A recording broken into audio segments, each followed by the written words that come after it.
Everyone comes up to me and says, oh, you're a fitness girl. And I'm like, yes. I was quite embarrassed because I did not win the Olympics. You got injured as well. You break bones, so you get cut. That was a tough year. And it's a lot of your identity. I thought I was fine, but really I wasn't. And what does it take to be the best? It all comes down to psychology in the end. It's that like winning edge. Who's got it that day? We're always known for the results. No one really got in shape by mistake.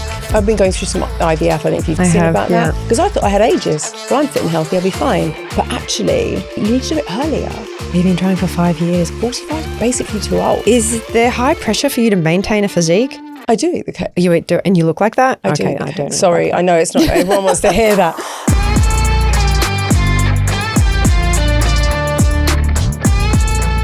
Today's guest is Sarah Lindsay. She has competed in the Olympics 3 times. I personally don't know many people that have even competed once. She's expanded her business from the UK to Dubai. And I'm very curious to understand how someone leverages their status as an Olympian and then creates a business from it. Let's find out. Sarah, thank you for coming in. You're welcome. You're an Olympian. That's right. You've actually competed 3 times. Yeah. I don't know many people. I don't know many people that have even competed once. No. There's a few of us lurking around Dubai. Are there? Yeah. But not 3 times. No. No. I think I'm the only one. No, I don't know. What made you want to go to Olympics? It's actually because everybody else was. You know, like I chose my sport. I sort of whittled it down from everything else I was doing, and I was surrounded by really great athletes in my club.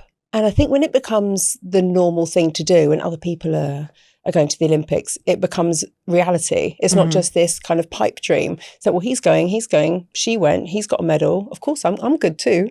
So you just believe from a really young age that that's going to happen because it's normal. How old were you when you My first games, well, when I started, I was 8, I think. Wow. Yeah. I was doing figure skating, so dancing, and then someone was talent spotting and asked me to try. And I was definitely more athletic than I was graceful. And I preferred the racing, you know, the sort of like one-on-one kind of combat, even though it's supposed to be non-contact sport. Combat, the performance part of it. The racing. Okay. You know, whoever gets over the line first ultimately is the winner, instead of it being judged by somebody else. I had a problem with other people deciding if I was good or not. Take it into your own hands. It was the race. Oh my God, that's so interesting. Yeah. And what does it take to be the best? Because you won a championship. Was that your first Olympics? No, that you went to? I did not win the Olympics. So the first thing I ever won was the British Championships. Yeah. And I won as a junior. I won the senior ladies category. And that was, I think, the moment that I started to really believe in myself. And then the following year, it became more of a full-time thing for me. And then I won 10 consecutive years. And I have European and world medals, but unfortunately, Olympics, you know, it's every 4 years. It's like one race every 4 years. It's difficult. You can be the best, you know, it doesn't mean you're going to win necessarily. So it's one of those sports that has lots of thrills and spills. If somebody falls, you're going to fall over the top of them. You know, it's not all within your control, unfortunately. That's the downside to my sport. Okay. And I know that you got injured as well. Yeah. Oh, I mean, lots. Everybody gets injured, right? I was very lucky, I think. I never had training injuries. Okay. So I never got injured from training or like long-term things like that. You break bones, you hit the barrier, you're going fast, you fall with other people and they're wearing blades and you're wearing Lycra, so you get cut. Things like that can be fairly commonplace. But I was lucky with the sort of long-term training injuries. Wasn't really a thing for me. And what does it take to be the best? I think really it all comes down to psychology in the end. You know, everybody is good. Once you get to world level, everybody's good. And maybe one of 15 people are able to win. But it really just comes down to mindset. And that's from every single day to how you're thinking during competition. It's that like winning edge. Who's got it that day? Because a lot of people will say, you know, how to be the best is hard work. So I love that you didn't say that. And you said it was a mindset. Of course, you have to work hard. But everyone's working hard, right? And everyone says talent, and you have to have talent. You have to work hard. But really, I really believe that edge comes from psychology. From your mentality. Yeah, absolutely. And coming from the UK, like when I was researching you, you were a celebrity. You were someone that was Oh. super well known. I mean, to be in the Olympics is a huge thing. I know people don't watch the Olympics much in the region, but back home it was like a huge thing back in Australia. A shame. I'm trying to push for that because the Olympics is coming up. Yeah, the Winter Olympics is February. Is it? Yeah. See? Back home, we would always gather and watch it, but I don't know why it's not a big thing. So for me, when someone says Olympic athlete, I'm like, oh. Yeah. Like it's phenomenal. And that was your identity for a very long time. True. And then you retired in 2010? Yeah. How did you feel? That was a tough year.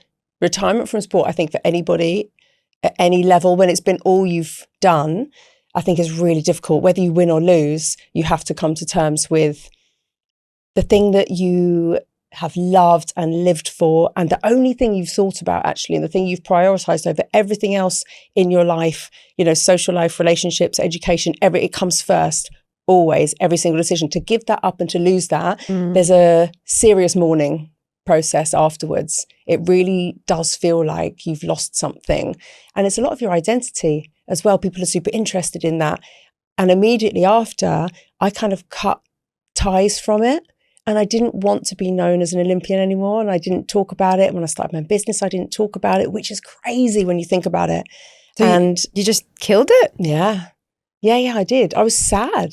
And also, which sounds really negative, and I can't change how I felt about it at the time because I don't feel like that now, but I was quite embarrassed because I didn't win. I left feeling like I'd lost. I was, people go, wow, three-time Olympian. And so I didn't go to just go. Yeah. I wanted to win and I didn't.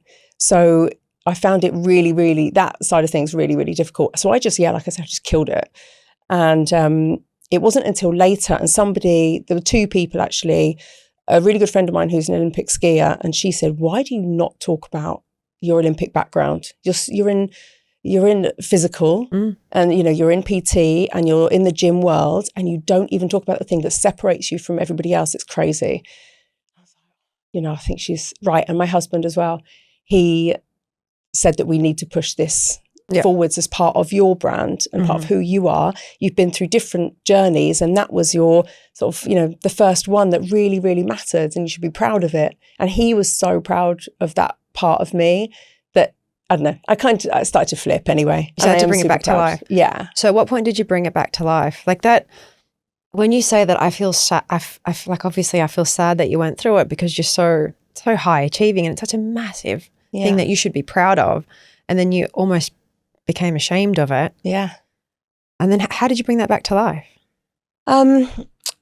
So I think because of the business, I think because it was good for the business and the brand, then I put that before my own feelings around it. Okay. And I think over time you just get over it a bit in the end. The first Olympics after my last one, I couldn't even watch. I couldn't even look at tweets. My teammates are competing and I didn't even look at it. Because it really got me. And I was like, why am I still in this position? I thought I was fine, but I wasn't. And then, by the time the next one came around, that's 8 years later, right? And I decided to do the commentary with BBC and I really enjoyed it and I loved my sport again. But there's just that sort of period, I think, where I just didn't love it anymore. But I think, going back to your question, it was because it was good for the brand and good for business that I put that ahead of myself. And being so well known in the UK, you started your business in 2013. Yeah. And you expanded when to Dubai? Where are we now? 2003. Oh my gosh. I'm asking you a maths question. Yeah, you said no maths. Sorry. 2003, January 2003, we opened Raw, and I was here for the sort of 6 months before to build it. Okay, and I just realised I asked you, man. Coming in from the UK, one would say you built such a great name for yourself in the UK. Why would you come to Dubai? The sun. The sun. I was sick and tired of the darkness. So you were fine to rebuild your whole identity. You didn't feel like everyone knew me in the UK, no one knew me here. We were quite well recognised, it felt. So we came out actually in lockdown because it was the only place we were allowed to go. Okay. So we kind of snuck off to get a bit of sun. And we just kind of fell in love with the place then. We spent some extended time here. So we're like, actually, I love it here. And we ended up knowing quite a lot of people, even though I didn't think that we knew anyone. And lots of people did recognise us. Actually, and I'm recognised as Raw as well. Nobody knows my name. everyone comes up to me and says, "Oh, Raw Fitness Girl." And I'm like, yes. So when that was happening quite a lot coming over here, I was like, I don't know, I think the brand is strong enough here. There's enough British people and enough expats to start spreading the word. Start pushing it out. Yeah. So I had some confidence coming over. It wasn't completely blind. Okay, that's really nice. Yeah. And you are a walking billboard of your business. Oh, so thank you. This is your literally your personal brand. Is there high pressure for you to maintain a physique? Like, do you just want to eat the cake? I do eat the cake. You eat, and you look like that? I okay, do. I don't know. Sorry, I know it's not everyone wants to hear that. No, but I'm sure you have habits that everyone doesn't have. Yeah, of course. That allows you to look like that whilst you're eating the cake. Yeah, well, there's lots of things. Like there's my history. Obviously, there's a long time of training, and I go through long periods without training. You know, sometimes I'll get sick, or I had an operation not that long ago, and things like that take you take time out for. But your body doesn't change when you've been doing it for so long, and you can make the adjustments to make sure. And you know what? If you gain a few kilos, I actually don't care either. You never stressed about it? No. I mean, even January, January last year when I came back from Christmas, I mean, my mum really feeds you. And I thought I eat, but nothing compared to being in my mum's house.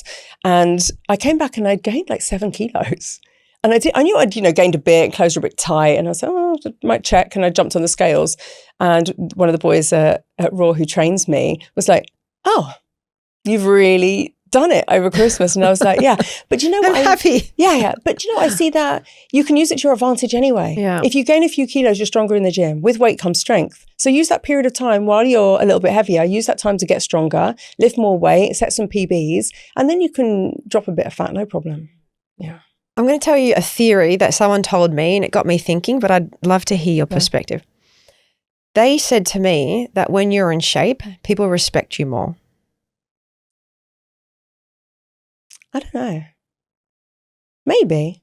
I think it shows something about your personality, for sure. I think even if you've not necessarily thought about it, it shows that you have discipline and, that you can set goals and you work hard. Yeah. No one really got in shape by mistake.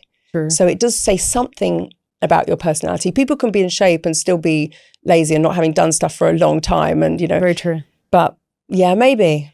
Yeah. I think you have to see kind of both sides of it, maybe. It got me thinking because I've fluctuated a lot. I was very big into sports growing up. Right. My punishment actually was push-ups. So I absolutely hate push-ups. It shouldn't be a punishment. Never use exercise as the punishment. It was probably growing up in Lebanese culture. It was always, I think like my parents or my father, he was growing up in Lebanon, but when we moved to Australia, compared to their punishment as children, I'm sure they used to get hit at school. And so he was very much into sports, and it was push-ups.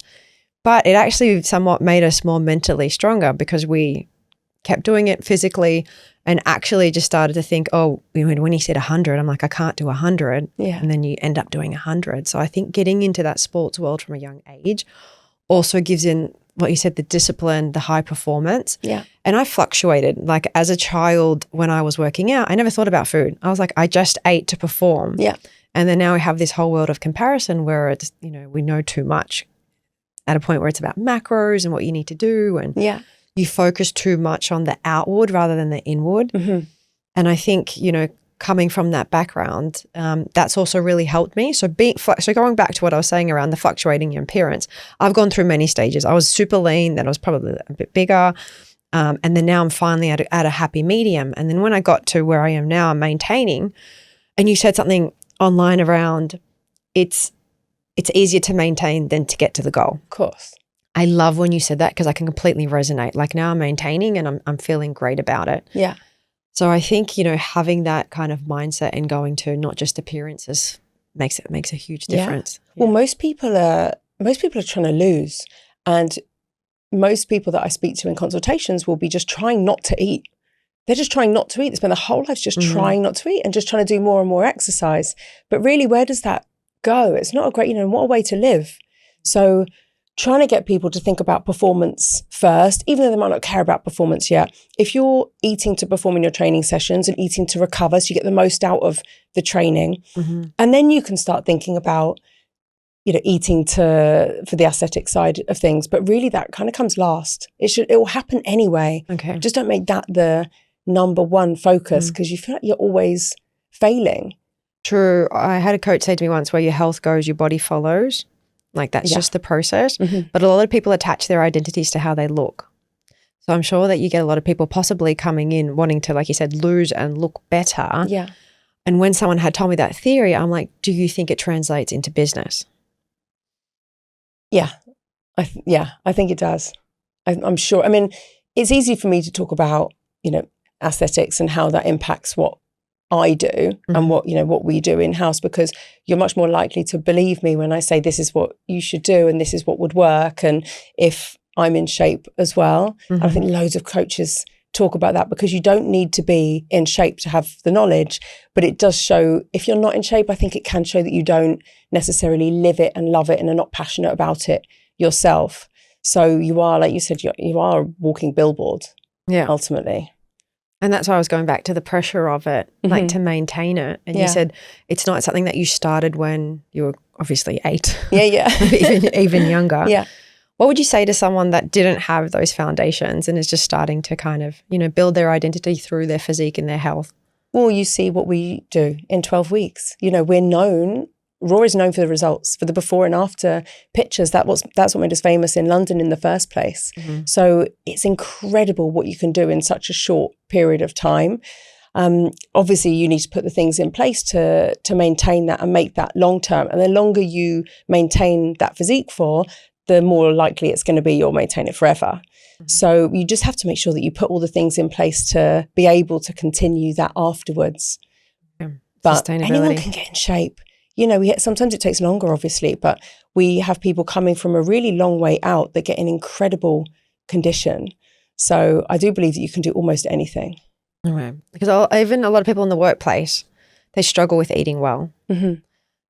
Would you tell them to avoid certain foods during the work hours? So I'll give you an example. Sometimes there's a random celebration of cakes that happen. Yeah. And I'm like, I never wanted it in the first place, but now it's there. Yeah. And now I want it. Yeah. Well, if you want it, just have a bit. Don't eat the whole thing, right? Just, within moderation, but and it depends what you're trying to do. What are your goals? What are you trying to achieve? I wouldn't say that to somebody who was training with us and was like bang on it and was doing brilliantly. I'd just say, don't have it. Don't have it. Just don't have it. You don't have to. You don't need it. If you don't want to eat it, there's no such thing as peer pressure, I don't think, when you get to our age. No one's going to make me eat or drink something I don't. Very true. We can't blame that. Or people, talk about entertaining, and I totally get it. But if you want to drink, for example, then drink. But if you don't want to, definitely don't feel pressure just because somebody's like, oh, come on, you're being boring or whatever. You're not boring. You can't be forced into eating and drinking if you don't want to. If you want to eat it. But if you don't, then don't do it. Think about what your goals are. Think about what you're trying to do. But if you're maintaining and you can have a bit of cake, have a bit of cake. It's not going to kill you. Do you always have a goal? No. I think I have an underlying goal of longevity for sure, and maintaining my strength. But it's not always an immediate thing, or it's not necessarily what I'm implementing into my training or nutrition at the time. But now I've got to this point, that's always underlying that. That's always going to be the most important thing. Longevity. Yeah.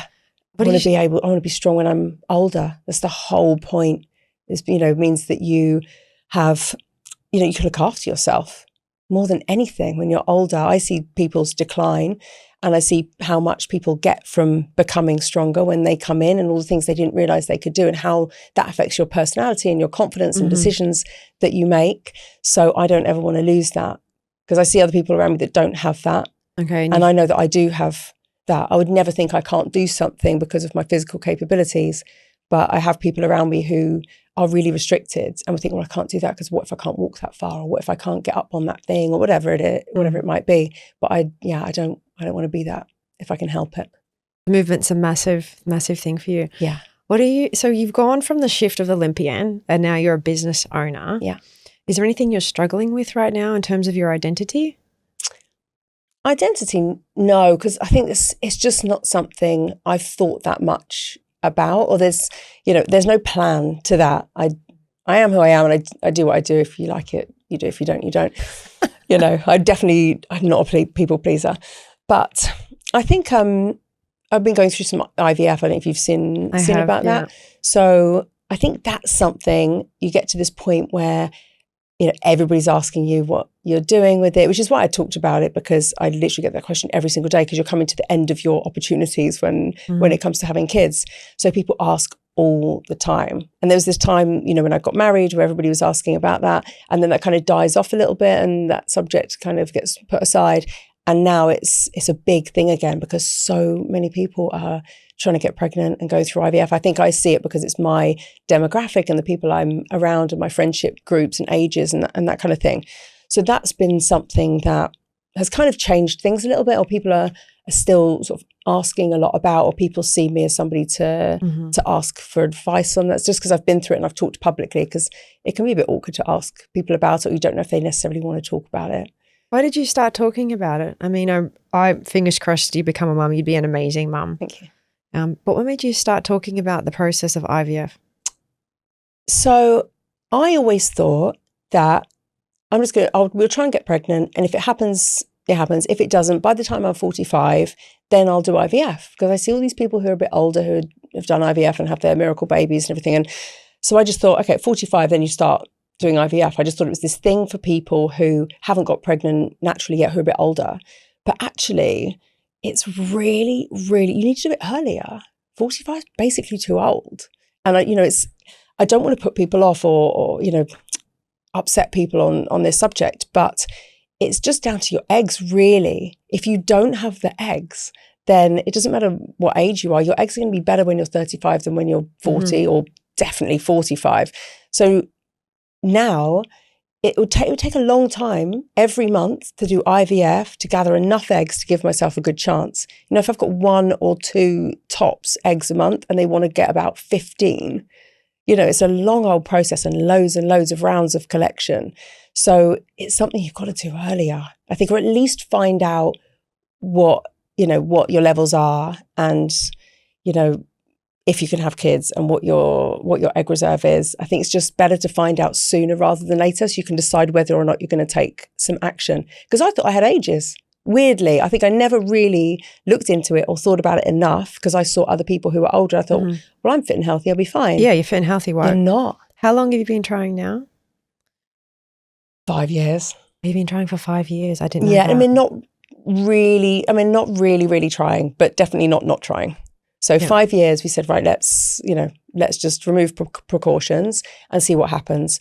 And then the last couple of years, really focusing on it. Yeah. Oh, that's probably, sorry, that would be really tough for you to digest. Sorry, I talk about it, and I'm happy to. Yeah, but if it helps anyone, it's crappy, right? But if it helps anyone, then it's, it makes your journey a bit more worth it, I think. What's going to help you? Don't know. Getting pregnant. Well, I hope you get pregnant. Thank you. They say if you hang around more pregnant people, you get pregnant. Is that right? Yeah, I was told that. It's very similar when you hang around your girlfriends, you start having the similar cycle. Yeah. So if you hang around more pregnant people, you get pregnant. Any pregnant ladies out there want to come be my friend? No, do you know what? I'm fine either way. I am genuinely fine either way. If it happens, it happens. If it doesn't, it doesn't. And my life is great, and I have a great relationship, and I know that I'll be okay. And I've done lots of mothering in my life anyway, and I'm a stepmom. It'd just be the icing on the cake, really. So I know I'm in a very lucky position that I do feel okay, and I'm working very hard to make sure that I stay that way. Doing the IVF and doing the hormones and everything can really send you doolally. So you have to stay aware, I think. Yeah, you were talking about training and all of that, and then before you're mentioning during menopause, you've just got a lot going on. Yeah. And that's why I say identity, because when you're trying for IVF, everyone's now knowing you as someone who's, going through IVF. And when someone becomes a mum, they're a mum that adds to their identity. So there's multiple layers. Yeah. What would you say now is your biggest identity when someone says your name? What do people think? What would you love them to think? It's still fitness. Okay. I've been doing this a really long time, and I have so much knowledge and so much experience from lots of different places as well. As an athlete, I lived in the lab. I have a sports science team that are with me the whole time, every single training session. So you're practically learning how to implement all that information that you're getting as well. You're not just learning the numbers and statistically what it can do. You're really learning how it impacts you and how it really feels as well. So I have that side of things. And then working with thousands and thousands and thousands of clients over the last, 15 years now, and getting people these incredible results. I think that puts me in a really good position to be able to help people. Okay. So, and people trust me. I've never sold out. I've not, I've expanded this business purely from within. I've never taken investment. I've had no partners because I don't want anybody to impact the product, because what we do is so good and I'm so proud of it. And it is this thing, like when I talk about pride, anyone that I take into Raw, I know they're going to love it. I know what it's going to do for them. And I really am proud. And it was that shift from not being proud of what I achieved as an athlete, although it's, it can look really good on paper. It just wasn't what I set out for. Yeah. So not being completely proud of that side of my life, this I really am. And I'm very protective of it and what it is.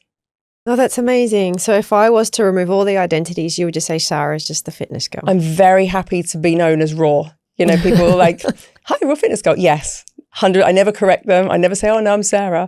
Raw is absolutely You're fine the Raw girl. Yeah. And the name Raw, I did try to look it up a little bit, but You'll never find it. I will never find it. No. And then I was looking at interpretations and I'm like, I want to know where it started.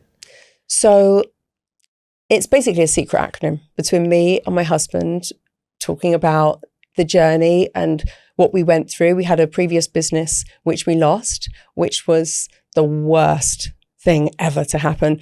And it's kind of about the comeback, but even my COO doesn't know what it stands for. It's just between me and him. So if you were to pick one word that represents Raw for everyone. Positivity. Positivity. Yeah. Because when you come in, you feel it instantly. People are so scared of the gym and they're very intimidated by that environment and that atmosphere and what they're letting themselves in for. That first day on the gym floor is like first day at school. People are nervous. But within 2 minutes of being in there, I try to take everybody onto the floor in their consultation before they actually start their training, just so they can feel it, still in their normal clothes and, just standing with me, and we're just going to have a little peek, because it is a completely different environment you've experienced before. I'm very, very sure of that. It's super positive. Everybody cares. The team are really, really nice. They really want you to do well, and everyone's supporting each other, but with no pressure. Everyone's trying to achieve similar things. They're all there for a reason, and you're just with your trainer. So it's not just, a free for all. There's no ego. It's not intimidating in the slightest. And we've worked so hard at creating that environment.